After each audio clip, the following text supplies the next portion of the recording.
Salam alaikum.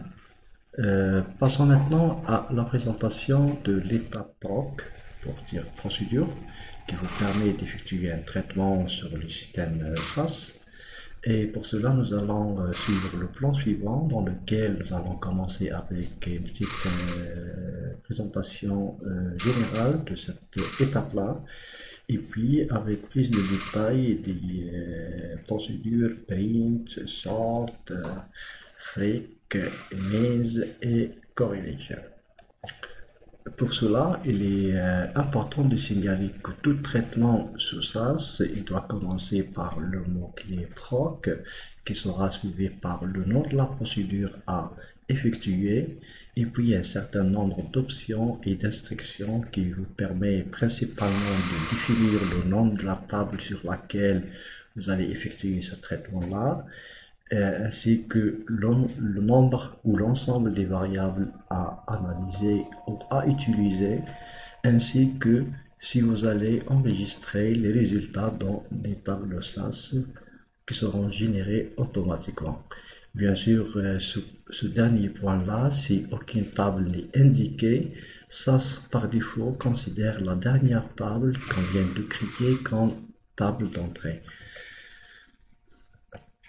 La procédure print, vous l'avez déjà vu, elle vous permet d'imprimer des observations dans la table d'une table SAS. Quand vous pouvez imprimer juste une partie de cette table-là, elle vous permet également d'imprimer ou d'afficher les totaux et les sous-totaux pour les variables numériques qu'on vient de sélectionner. La syntaxe générale d'une procédure SAS, particulièrement la procédure print, est la suivante. Donc, vous devez commencer avec le mot-clé proc, suivi par print, qui est le nom de la procédure, et puis data égale le nom de la table concernée par les analyses, par l'affichage des informations de la table concernée, var pour donner la liste des variables, ID pour identifier les variables. Elles jouent le rôle d'une identification telle que le matricule de l'étudiant dans le cas où vous avez une variable clé. Si rien n'est mentionné, vous allez utiliser le numéro de l'observation, by, page by, sum by, sum, etc. Comme exemple d'utilisation de la procédure PROC, je suppose que je vais afficher la délibération aux étudiants, et pour cela je vais utiliser la table sec01-S1, mais pour l'affichage je vais afficher uniquement les matricules des étudiants ainsi que leurs notes. Généralement dans un affichage, on commence par l'affichage du majeur promo et etc. Autrement dit que cette table-là, la table à utiliser, elle doit être triée selon la note du S1, mais dans un ordre croissant. Et pour cela, vous devez appeler une autre fonction, une autre procédure qui vous permet d'ordonner une table SAS que nous avons déjà utilisée précédemment. Il s'agit de la procédure sort. Alors, je vais appeler la procédure sort pour la table qui contient toutes les informations des étudiants et à partir de laquelle je vais afficher la délibération.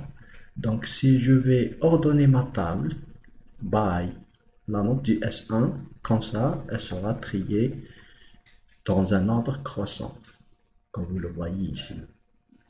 Mais dans le cas où je veux l'ordonner dans un ordre décroissant, autrement dit que je vais commencer par la meilleure note, alors je vais effectuer le même traitement, c'est-à-dire proc sort data égale ma table que je veux ordonner, mais by descending, pour dire dans un ordre descendant, selon la variable nom du S1. Et en exécutant ce code-là, vous aurez la même table, mais je vais commencer avec la meilleure note. Maintenant, pour revenir à notre procédure qu'on est en train de traiter, liée à la procédure print. Donc, si je veux afficher ici deux colonnes, il suffit d'écrire le code suivant, proc print, point virgule. Donc, je viens de manipuler la table précédente. Donc, il n'est pas nécessaire d'indiquer le nom de cette table-là, ça sera le considérer automatiquement. Maintenant, les variables concernées par cet affichage, c'est la variable math et la note du S1. En exécutant ce code-là, vous voyez au niveau de la sortie, vous aurez le numéro d'observation, le matricule de chaque étudiant, ainsi que la note du premier semestre. Maintenant, si je veux utiliser autre chose, telle que la somme des points bonus, donc je viens d'utiliser la même procédure pour les deux variables, mais je viens d'ajouter somme des points bonus que je viens d'accorder aux étudiants de cette section. Donc je viens de voir une nouvelle colonne et pour chaque étudiant qui a des points bonus, la valeur du point bonus est affichée et à la fin, je viens d'afficher combien de points bonus je viens d'attribuer à cette section. Pour la procédure sort qui vous permet de trier une table selon une ou plusieurs variables, les observations une fois triées peuvent être stockées dans une nouvelle table pour garder la version originale et le résultat sera à travers l'utilisation de l'instruction out.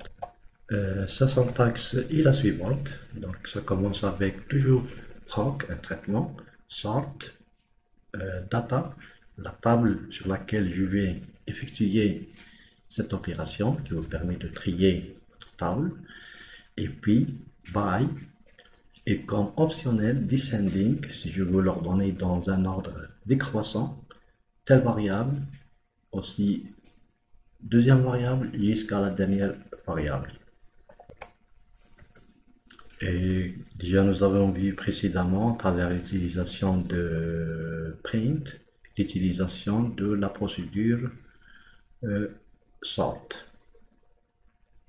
Donc proc sort data égale la table de la section by descending la note du S1.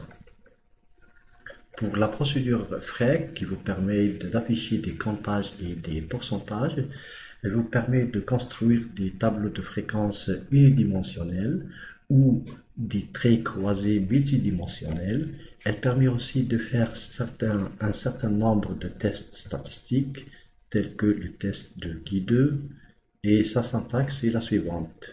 Proc fréquence data égale nom de la table qui contient les informations sur lesquelles je vais effectuer ce test-là, et by la liste des variables, les tables et oui. Mettons comme exemple, sur ma table toujours SEC01S1 qui contient toutes les informations sur les étudiants de la section I pendant le premier semestre, je veux faire des calculs de fréquence, combien d'étudiants ayant des notes qui sont inférieures à 10, de 10 à 12 pour passable, de 12 à 14 pour A bien et bien, etc. Alors je vais calculer une nouvelle variable qui sera nommée observation. Donc pour ma table de délibération pour la section 1, pendant le premier semestre, je vais charger la même table, la table précédente d'abord, c'est pas la même table puisque je veux le garder. Et si la note du S1 est supérieure ou égale à 15, alors observation elle va prendre la valeur très bien. Sinon, si elle est supérieure ou égale à 14, alors la variable observation elle va prendre bien. Sinon, si elle est supérieure à 12, c'est-à-dire de 12 à 14, alors elle va prendre à bien. Sinon, si elle est supérieure ou égale à 10, elle va prendre passable. Et si elle est inférieure strictement à 10, alors je vais mettre à journée. Et en exécutant ce code-là, vous aurez une nouvelle variable qui est nommée observation que je viens de calculer pour la table que je viens de créer à partir de la table section 01S1. Et maintenant, pour connaître combien d'étudiants ont des notes, une observation passable, ajournée, etc., je vais déclencher le traitement PROC, fréquence, sur quelle table? Sur la table que je viens de créer précédemment, donc délibération pour la section 1 pour le premier semestre. Et la table que je vais créer, ça sera une table qui sera nommée, c'est la table observation, c'est la variable observation. Et comme résultat, au niveau de la sortie, voilà, la variable observation a ces valeurs-là comme modalité, à bien, journée, bien, passable et très bien. Et la fréquence ici, par exemple ce 3-là, c'est le nombre d'étudiants de cette section ayant une note ou une observation bien. Et pour les colonnes suivantes, c'est le pourcentage des fréquences cumulées ainsi que le pourcentage cumulé. Maintenant, si je veux créer des tableaux croisés, à partir de la table précédente, je vais déclencher la procédure fréquence. Pour la table SAS nommée délibération section 1 pour le S1, la table que vous avez ici. Et cette fois-ci, je vais créer une table croisée, en croisant les modalités des points bonus avec les observations. Donc, points bonus généralement, c'est pour les étudiants qui participent, et observation, c'est la note finale de chaque étudiant. Donc, en exécutant, vous aurez cette table croisée. Au niveau de ligne, vous avez les modalités des points bonus que je viens d'attribuer aux étudiants. 0,25, 0,5, 0,75, 1, 1,5 et 1,75, et etc. Et pour la colonne, vous avez les modalités de la variable observation qui sont à bien, à journée, bien, à passable et très bien. Logiquement, un étudiant qui est en journée, normalement, il n'a pas de point bonus.